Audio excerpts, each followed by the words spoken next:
এলাম আবার আরেকটা ভিডিও নিয়ে। সবাইকে আপনাদের প্রণাম জানাই এবং ভালোবাসা জানিয়ে আবার আজকে আমাদের দুপুরের মেনু আপনাদের সামনে নিয়ে আসছি। এই দেখ কি আছে, এই এগুলো ডালের বড়া, পটল ভাজা, লেবু, নুন, ঘি দেওয়া আছে ভাতে, লঙ্কা। এবারে এটা হলো আলু পোস্ত, ঠিক আছে, আলু পোস্ত, বিউলির ডাল, আর আলু পটলের মালাইকারি, আর এটা হলো দই, আর একটু আছে শাক ভাজা,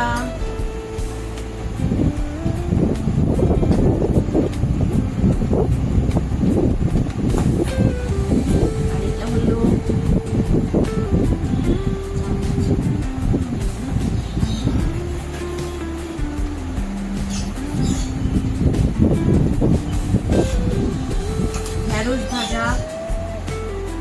ঢেঁড়স আলু ভাজা। হ্যাঁ, ঠিক আছে, এই হলো আজকে মেনু আমাদের।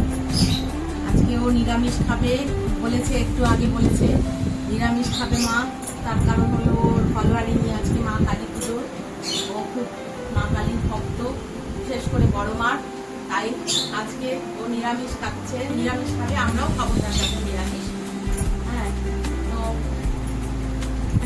সেই জন্য নিরামিষ খাবো আজকে। এই আয়োজন হয়েছে, আপনারা দেখলেন। আজ কালী মায়ের পুজো, ফলোয়ারিনী কালী মায়ের পুজো, তাই আজকে মা কালীর সম্পর্কে আমার খুব বলতে ইচ্ছে করছে। আর আমার একটা অনুভূতি, বিশাল অনুভূতি আছে, একটা অভিজ্ঞতা আছে। হ্যাঁ, আপনারা কি বলবেন আমি জানি না, কে কি বলবে আমি সেটা জানি না। আমার সে উপলব্ধি আমার কাছেই, সেটাই আমি আপনাদের সাথে শেয়ার করছি। একবার বড় মার কাছে, আমার মেয়ে বড় মাকে ভীষণ ভালোবাসে এবং ভক্তি করে ভীষণভাবে। সে রোজ বড় মার একটা ছবি নিয়ে এসে রেখেছে, সেই বড় মার ছবিতে প্রণাম করে অনেকক্ষণ ধরে, এরকম সারাদিন ধরে অনেকবার করে প্রণাম। আমরা অত ভক্তি করতে পারি না, কিন্তু যাই হোক, ওর ইচ্ছাতেই একদিন ও অনেকদিন ধরে বলেছে বড় মার কাছে যাবো, বড় মার কাছে যাবো। নৈহাটির বড় মা খুব জাগ্রত মা, অনেক দিন ধরে গল্প করছে, নৈহাটির বড় মার কাছে যা বলবে তুমি তাই করবে। কিন্তু আমরা তো সময় হচ্ছে না, তিনি না টানলে তো যাওয়া হয় না, বড় মা না টানলে। তো আমরা সেই একবার এরকম যাওয়ার মনস্থির করেছি। সকালের দিকে একটু দেরি হয়েছে, তাও অন্য ট্রেনে উঠে পড়েছিলাম। সেই ট্রেনটা আবার নেমে আবার আরেকটা ট্রেনে উঠে তারপরে আমরা বড় মার উদ্দেশ্যে যাত্রা করেছি।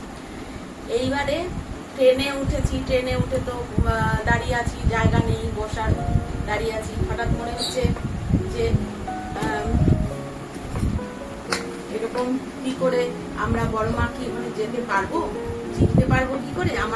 আমার হাজবেন্ড তো খুব চিন্তা, এরকম বড় মা কি করে ওখানে যেতে গিয়ে অনেকটা হাঁটতে হয়, তাহলে আমার শরীর খারাপ নিয়ে তো উনি চিন্তিত থাকে।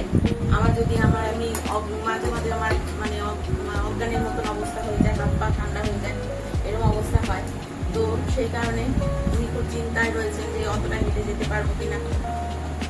তা হঠাৎ করে কি হলো জানি না, এই কথাগুলো বলছি, আমরা নিজেরা বলছি দেখি বিয়ে হয় কত, কোথায় বড় মার আমরা কি করে জানবো, কত দূরে স্টেশন থেকে বা কত দূরে হবে, কোথায় হবে কি জানি না, কোনোদিনও আসিনি, এরকম ব্যাপার চলছে। তখন একজন হঠাৎ করে পাশে এসে দেখে একজন বয়স্ক মাসিমা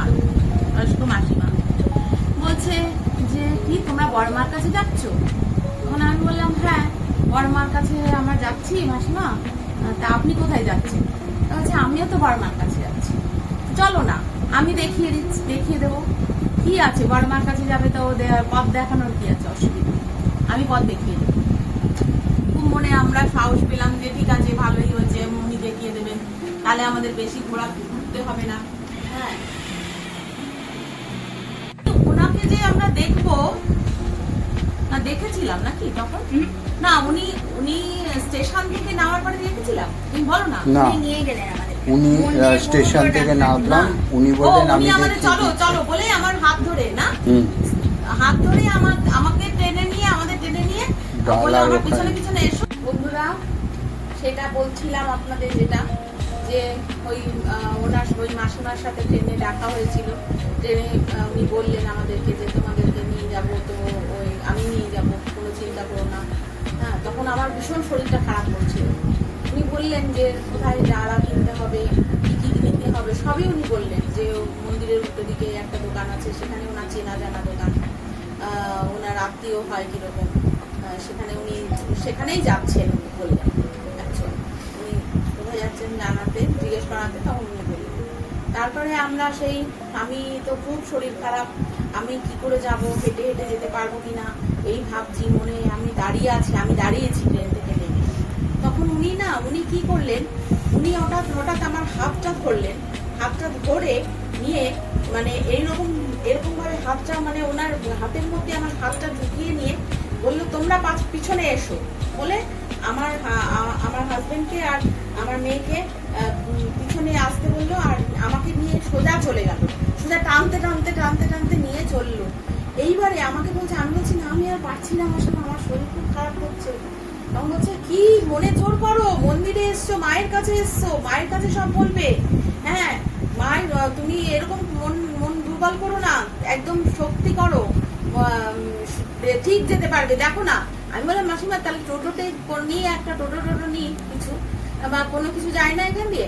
আরে কেই তো এসে গেছে মন্দির, কত দূর আর মন্দির, সেটা চলো না, এক্ষুনি দেখো, দেখবে সামনে মন্দির বলে আমাদের সেই যে নিয়ে টানতে টানতে নিয়ে গিয়ে মন্দিরের সামনে উনি আমাদের ছাড়লেন। এবার বললেন যে ওইখানে ওই যে দোকানটা আছে, ওই দোকানটায় গিয়ে জুতো খুলবে, ওখানে রাখবে, আর ওখানে থেকে ডালা কিনে নিয়ে লাইনে দাঁড়াবে, আমি আসছি বলে উনি, আমরা পিছন ফিরলাম, দেখছি উনি আর নেই। তারপরে তো আমরা ওখানে লাইনে দাঁড়ালাম। তো উনি বললেন, ও পিছন ফিরলাম, তার আগে একটা কথা বলেছিলেন উনি যে ওই দোকানটার তোমরা পুজো দিয়ে এসো, দিয়ে এসে ওই দোকানে আমাদের সাথে দেখা হবে, তাই তো? উনি বললেন যে দেখা হবে, আমি ওখানেই থাকবো। আমরা তো তাই ভাবছি যে পুজো দিয়ে এসে মাসিমা এতটাই আমাদের উপকার করলেন, আমি তো আসতেই পারছিলাম না, উনি আমাকে জোর করে টেনে নিয়ে আসলেন বলে আমি আসতে পারলাম। এবারে আমি সেই ওনার সঙ্গে দেখা করতেই হবে। এবারে আমরা ভালো করে সুন্দর করে পুজো দিলাম, দর্শন করলাম সুন্দরভাবে, মানে একদম অত ভিড়, অত লাইন, অত ভিড় হলেও একদম সামনে থেকে আমরা অনেকক্ষণ দাঁড়িয়ে মাকে দর্শন করলাম, পুজো দিলাম সমস্ত করে। তারপরে আমরা বেরিয়ে চলে এলাম। ফল দিলেন আমাদের ঠাকুরমশাই, পুজোর ফুল দিলেন, হ্যাঁ সমস্ত ফুল সমস্ত কিছু এরকম পেলাম আমরা ঠাকুরের আশীর্বাদ। এবার পেয়ে আমরা বেরিয়ে এসে আনন্দমনে একদম দোকানটায় গেছি। দোকানটা থেকে আমরা ডালা নিয়েছিলাম, সেখানে চুরি মতন দিয়েছিল, সেটা দিলাম, ওনারা সব বেঁধে দিলেন। আমরা তখন জিজ্ঞেস করলাম মাসিমা কই, তখন কোন মাসিমা? তখন আমি বললাম কেন, এই যে মাসিমা বললেন আপনাদের তো চেনে, আপনিও আপনারা মানে হন কিরকম বোন হন আপনি, মাসিমা বললেন যে এরকম মানে আপনার কাছে আপনাদের এখানেই থাকবে, আমরা দেখা পাবো না। বলে কোনো মাসিমা তো আসেনি, বা কোনো কেউ বয়স্ক মহিলা তো আসেনি এখানে। আমরা তো অবাক, এই কিরকম ব্যাপার। তারপরে আশেপাশে 4-5টা দোকান, আমরা যে ওই দোকান তাহলে ভুলতে পারে, আরো দোকান দেখে যাই জিজ্ঞেস করে, কোনো কেউই ওনাকে চেনে না। এরপরে আমার তো মনের মধ্যে খাওয়ার পর শীর্ষ একদম ঠান্ডা হয়ে যাচ্ছিল, একদম অন্যরকম একটা ফিল হচ্ছিল ভিতরে, যে কি মা বড় মা স্বয়ং এসে আমাদেরকে পথ দেখালে, আমাদের মন্দির বন্ধুদের নিয়ে এলেন এক মনে নিয়ে করে, এইরকম বড় মার এত কৃপা আমরা তো মানে কল্পনাই করতে পারছিলাম না, তখন ভাবতেই পারছিলাম না যে বড় মার এতটা দয়া আমাদের উপরে হতে পারে। আমার মেয়ের জন্যই হয়তো হয়েছে, ও এত বড় মাকে বিশ্বাস করে এবং ভালোবাসে, সেই থেকে আমাদেরও বড় মার করে বিশ্বাস। রোজ ও পুজো করে, বড় মাকে প্রণাম করে, বড় মাকে পুজো করে, প্রতিদিন পুজো করে। হ্যাঁ, ওর ভীষণ বিশ্বাস। মা কালীকে আজকেও পুজো করবে, ফলোয়ারিং মায়ের পুজো দিতে যাবে। খেতো না কিছু, কিন্তু আমরা জোর করেছি বলে খেয়েছে। তাহলে বন্ধুরা আজ পর্যন্ত, আজকে জয় বড় মায়ের জয়। আজকে যে ঘটনাটি আপনাদের সাথে শেয়ার করলাম, এটা শেয়ার করতে পেরে আমার ভীষণ ভালো লাগছে। হ্যাঁ, হয়তো শেয়ার করা এগুলো সমস্ত নিজের সম্পূর্ণ পার্সোনাল হয়তো উচিত পলোয়ারি, কারণ আমি মনে করি যে এগুলো যদি না মানে সবার সাথে শেয়ার করি তাহলে ভগবানের যে একটা মাহাত্ম্য মানে এইগুলো কি করে সবাই জানতে পারবে। তো সেই জন্যই আমি এটা বলারটা মনে করলাম যে সবাই যদি মানে ভালো লাগে, সবার আমার মতন অনেক মানুষই তো হয়তো আছে যাদের এই শুনতে ভালো লাগে। এবার সম্পূর্ণ এটা বিশ্বাস করাটা সম্পূর্ণ নিজেদের ব্যাপার। আমি জানি না, আমি বিশ্বাস করেছি এটা লৌকিক না অলৌকিক ব্যাপার আমি নিজে জানি না, কিচ্ছু জানি না। সম্পূর্ণ মাত্রায় আমার মনে হয়েছে বড় মা আমাকে কৃপা করেছেন আজকে। ওই যে অসুস্থতার মধ্যেও আমি যে ওইভাবে আমাকে পৌঁছে দিয়েছেন মন্দিরে, নিজে নিয়ে গেছেন, এইটা আমার কাছে চরম পাওয়া। এইটাই আমি আপনাদের কাছে শেয়ার করতে চেয়েছি। এবার জয় বড়মার জয়। আজকে ফলোয়ারিণী মায়ের পুজো হোক, ভালো মতন হোক, সব সুন্দরভাবে পুজো করো। আপনারা যারা যারা পুজো করছেন আপনাদের মনস্কামনা পূর্ণ হোক, ভগবান আপনাদের আশীর্বাদ করুন। সবাই ভালো থাকুন, সবাই সুস্থ থাকুন। জয় বড়মার জয় বললাম। আরও এরকম যদি আপনারা শুনতে চান কমেন্ট করে জানাবেন। আপনাদের অনেক এরকম অনেক জীবনে অনেক ঘটনা আমার অভিজ্ঞতা উপলব্ধি হয়েছে, তো সেই কারণে আমি শেয়ার